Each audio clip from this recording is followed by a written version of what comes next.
milk you drink? I was hoping, but I don't think so. I think it's a diff. Broke the axle, didn't ya? Broke a ring gear. I was gonna say, you're gonna break something if you keep doing that, but... Hey, that was freaking awesome though. Dang it. It felt very cool.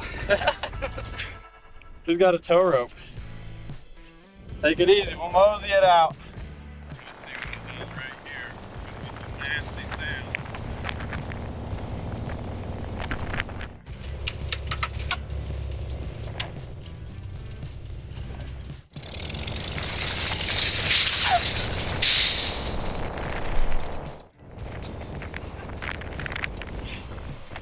So, all right, whatever's broken in there, sometimes only gives power to that side, and sometimes only gives power to that side. So the first time I went up it gave power to that side. So you can say this. Pretty, your camera was off. What happened?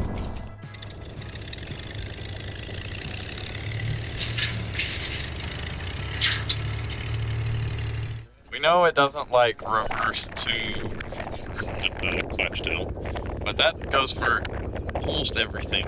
So that's my bad. I don't know what Colin's problems are, but I'm gonna drop my motor tonight and tranny. And I gotta know what broke. It's killing me. It's eating me alive. All right, that was a super fun day at the sand dunes, aside from the breakage. But I have to let you know, I lost some footage, so it's gone. I have no idea where it went. With St. Patrick's Day coming up, I bet you like a leprechaun took it because it was gold. Was that a bad joke? That was a bad joke. Anyway. So we brought the sand rail back to my shop, got it all torn apart, and all I have to show you of the breakage is this photo. After we tore it apart and found everything that was broken, I called my dad up because he's got everything Corvair related, and sure enough, he's got the parts to fix it. So we took everything down there to get it rebuilt. Boy, you sure can tell gears that have been in a sand rail. Yeah. There is just no way to keep sand out. So I probably could have put this back together in a good enough way, but this is so much better. But I wouldn't let him. Yeah. There's something about my dad and Corvairs that he just can't help himself when it comes to helping getting one back, like driving again. I went out of town and my kids started wrecking their sand rails. This is ruined. These rivets come loose. And when they come loose, can come out of center. Well, this is the inertia ring. It has nothing to do with whether this is centered with this, like if they're still concentric. So the welding, all it did was ruin it without making anything better. Even if it would have made it better, it was the wrong place. Exactly how I feel about it. Let's go find a good one for you. So this one is the wrong one too, but you hit them, you hold them right here without touching, and you hit it. Bad. Now that one's bad, but it's not super bad. It's going bad. But it doesn't fit yours anyway. That one's completely dead. That one's garbage. It's like a flat soda. Now it's rebuildable, it's just you wouldn't want to run it. That one's not awful. This one's been bolted. Now here's the question. Has this been bolted so it's round? Or has it been? Or has somebody is it sitting in this pile because it breaks starter noses? That's another one that would work. Like that's workable, that's serviceable. Holy cow, that whole pile in the back right there. That's all. Yeah. I don't think you have enough. How did you feel your clutch was working? Fine. So we'll just reuse this. Yeah. And you're gonna want that completely clean when you put it back, completely clean and dry. And I take a Scotch Brite on a and just go around them and just put a little, take the glaze off them.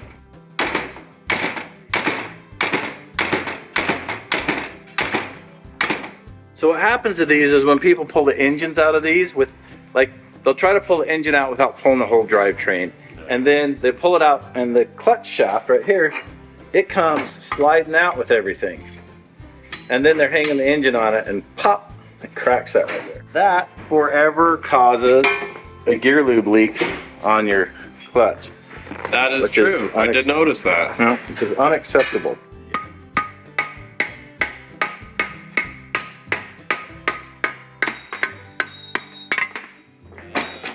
Somebody stuffed 2 seals in there in an attempt to stop this from leaking. Don't look in there. There you go.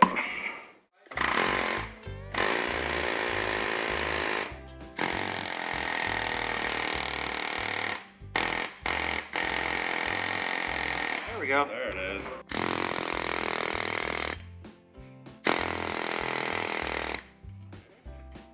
Under here it looks like. Well, yeah. All right, how's that look?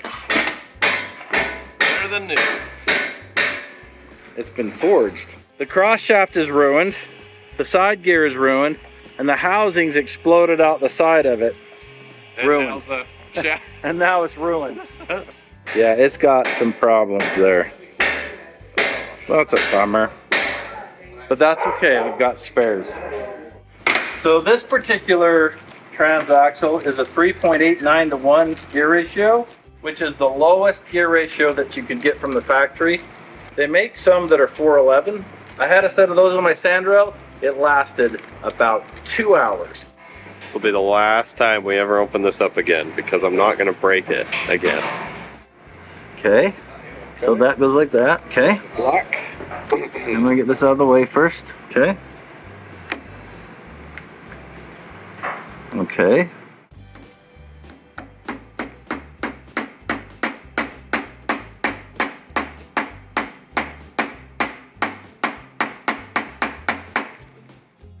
That 4-spider carrier kit seemed to be missing the side gears, or one of them. It has one.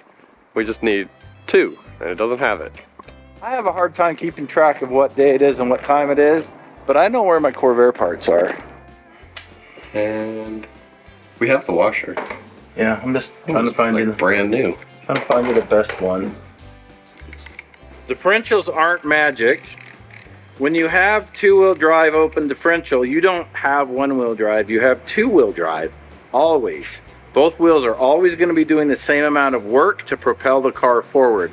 If one wheel is doing nothing, the other one's doing the same. If one is doing a little, the other is doing the same.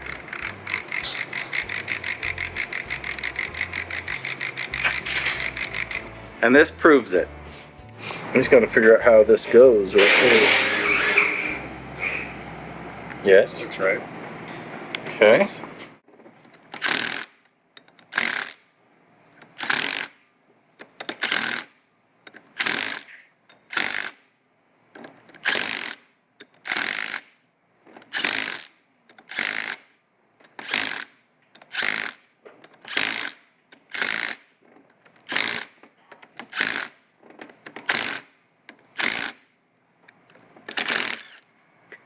Yeah. So let's put a little lube on there.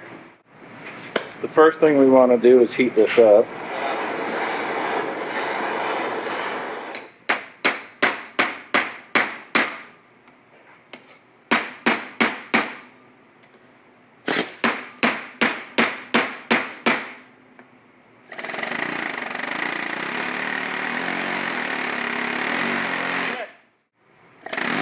Okay. Beautiful. It's so cute and little compared to like an 11.5-inch ring gear. Well, you can see why they're kind of fragile. Okay, that bottomed that out. So that's in there. So this is the split ring, and what this is for is if the shaft gets vibrating or if the throwout bearing goes bad. not the throwout bearing, but the pilot bushing is bad, then this saves things. There we go. Yeah. One more. Just tappy tappy. Okay. Little light taps for a second so it doesn't rebound. Okay. So those splines in there are supposed to be as wide as the void. And in this case, the void is 8 times wider than the spline, which means they're almost completely wore through. we were able to find another pinion shaft that's not as bad. Hasn't seen as many hard miles apparently. Look at those teeth compared to how thick these ones are, how thin those ones are. Let's see here.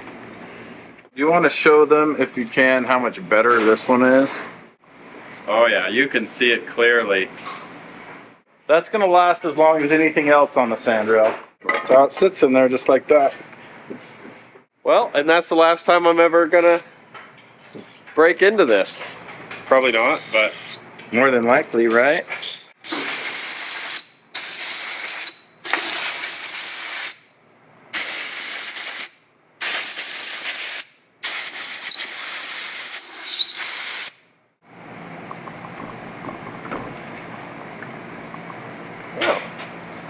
incredible. Okay.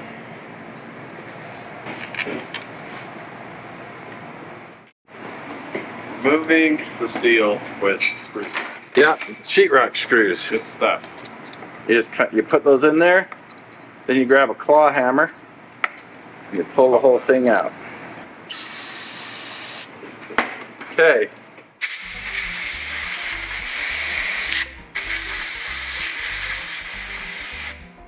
So there's a ball and socket on the early model shifter, and in a sandrail, sand falls in there and fills that up, and then eventually it gets really bad. If you keep shifting it, then it bends and wears everything out. You drill a hole in that so the sand can fall out, and then it lasts much, much, much, much longer. This feels good. This is guaranteed. Tell it's not. It is. It's guaranteed to work or fail. Sandrails in the 70s aren't like sandrails today. There wasn't all these proprietary parts built for sandrails for people to just go out and beat. These are car parts that they repurposed for sand buggies. Yeah.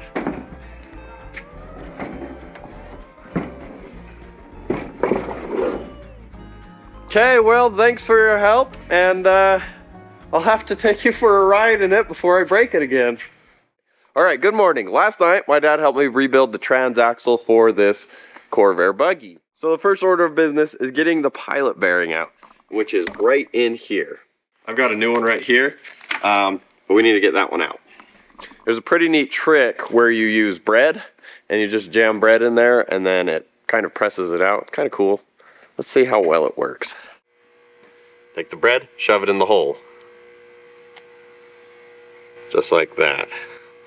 That's what we're gonna do. Delicious.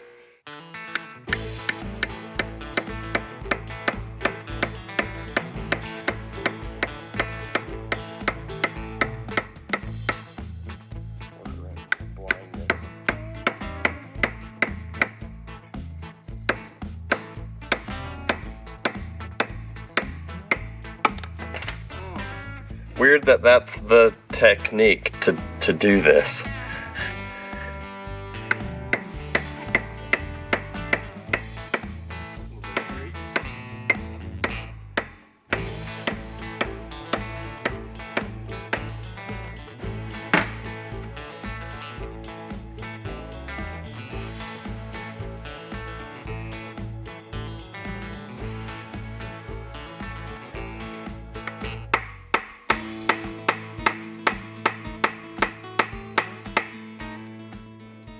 Clutch next. Just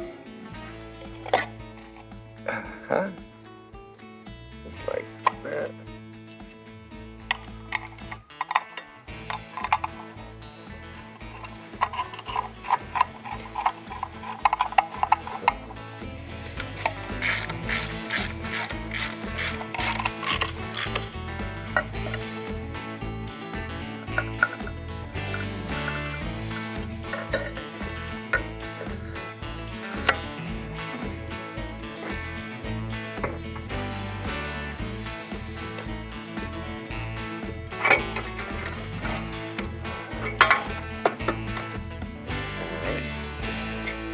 All right, got all the clutch pack in and everything.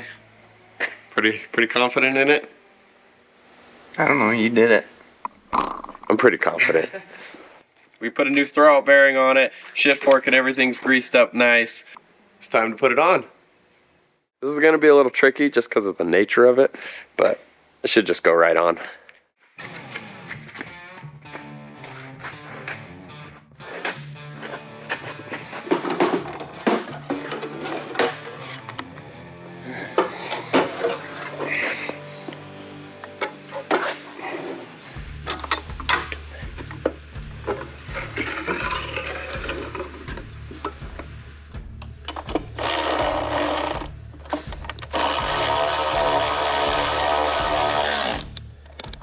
All right, this is ready to go into this now.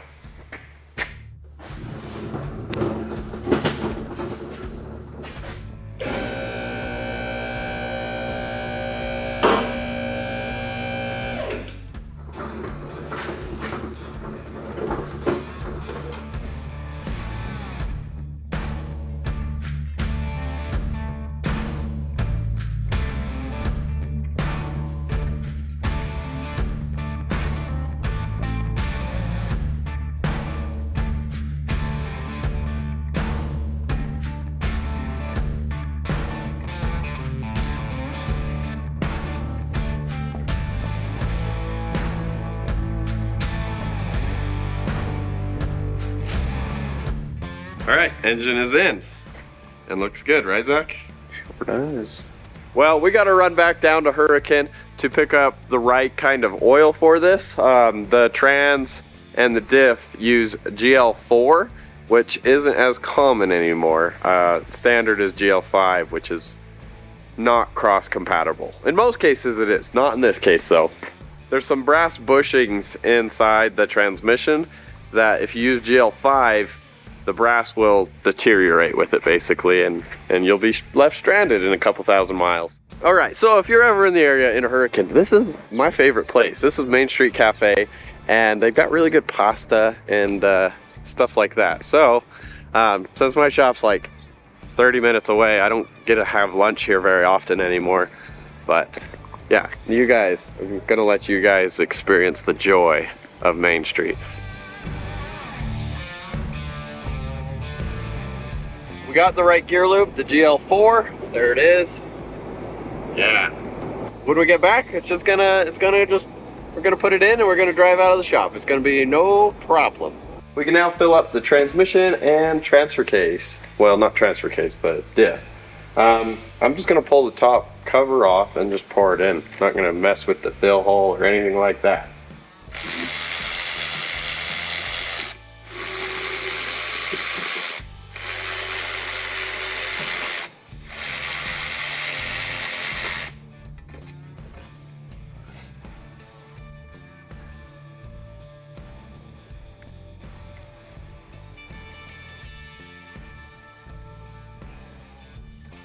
All right, so we got the transaxle filled with the oil that we needed. Zach's gonna put the air cleaners back together. We were doing some experiment with some clear tubing, but it's not working out very well. We're gonna put the rear tires back on, and then we're gonna put the roof, or at least the parts of the roof that I have, on, and then we'll be ready to take it out for a test drive.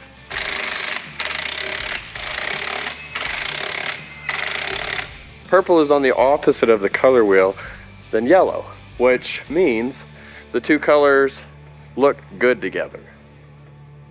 Now, whether that's true or not, I don't know. I'll let you be the judge. We need to go get a cotter pin for one of the clutch linkages underneath. I think that's the perfect test drive. We don't need it to drive it, just to, we'll want it later.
That's what we needed, one of those.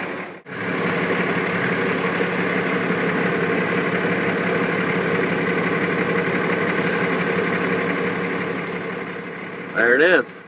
You driving back? All right, let's do this.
She runs good.